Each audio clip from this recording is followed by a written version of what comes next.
Good morning. We're Tom and Kris Jurik. We're standing in the middle of our garden, which we created some 30 years ago or so. Right now, we're standing in front of our peonies. This happens to be peppermint right now. Tom and I started with 6 original peony gardens. I don't know how I got into peonies exactly, but I started with 6 rows, and I've now expanded to probably more than 40. We have a collection of about 1,400 varieties of peonies now. The earliest one was Early Bird, which is a Saunders peony, and Saunders was the father of the American peonies. And it's a bright red, it's a ferny leaf. It bloomed for about 5 weeks, absolutely beautiful. Now we're kind of in week 5 because we've moved into the corals. And to me, week 5 is always sad. I love the corals, but I know that I'm now on to the downhill of my peonies, and I'm opening up now into more doubles. And the doubles are the more fragrant ones that you bring in just one stem, and then it just highlights that smell, just permeates the room.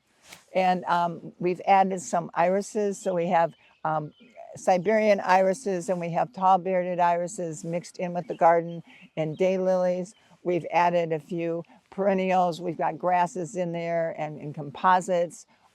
So the garden always has something exciting blooming in it.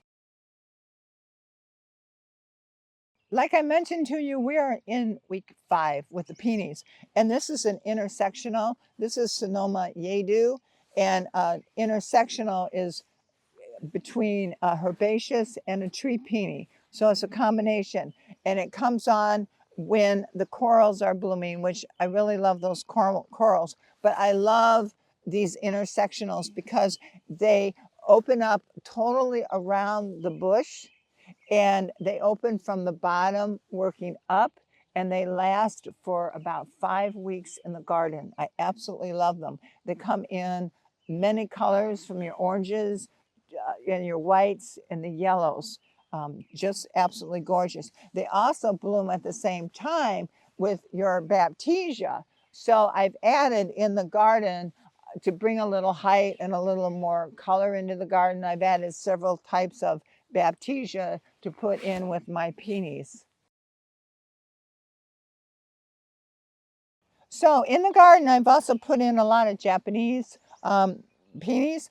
I really love them because of the inner circle is way different than the outer petals. They're just absolutely beautiful, and I love to throw these in to add some cheeriness into arrangements.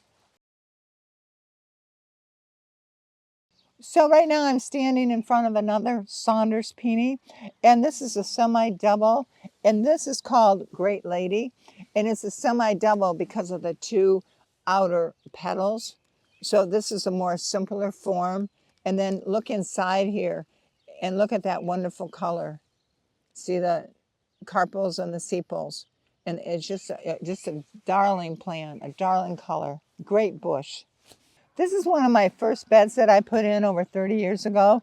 And right now, this is in the mood blooming. This was hybridized by Don Hollingsworth of Maryville, Missouri. And it's a big head. It's a beautiful plant. It's been here for about a month now. It's been lasting. I combine it with some clematis that I have here. And then I also have, this isn't for everybody, but it adds a little bit of fun to a bouquet. It's just, this is by Clem. Clem's garden was up in Minnesota. It's no longer in existence, but I thought that this is kind of fun for a little whim to put in. So now I'm standing in front of Lorelei. Again, it was hybridized by Don Hollingsworth of Maryville, Missouri. And I just love this in the bud stage. They are so fun to put in an arrangement just with these buds. And behind Lorelei, I've added some lilies. So after my peonies are done, then lilies come up, and it's up, and it's not out, and it adds a lot of fun to the garden. And the lilies will be blooming when I have my clematis. And in front of all this, I did have Siberian iris. So I've mixed in a lot of iris, clematis, lilies, and peonies into the garden.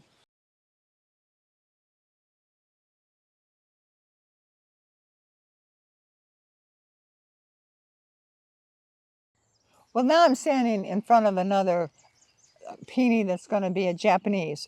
And I'm waiting for it. Right now, the buds are hard. And I'm waiting for the buds to be soft, more of a marshmallow stage, because that is when I would pick it and then I would put it in a vase. Right now, these are too hard to open up by themselves. They need to be soft, marshmallowy.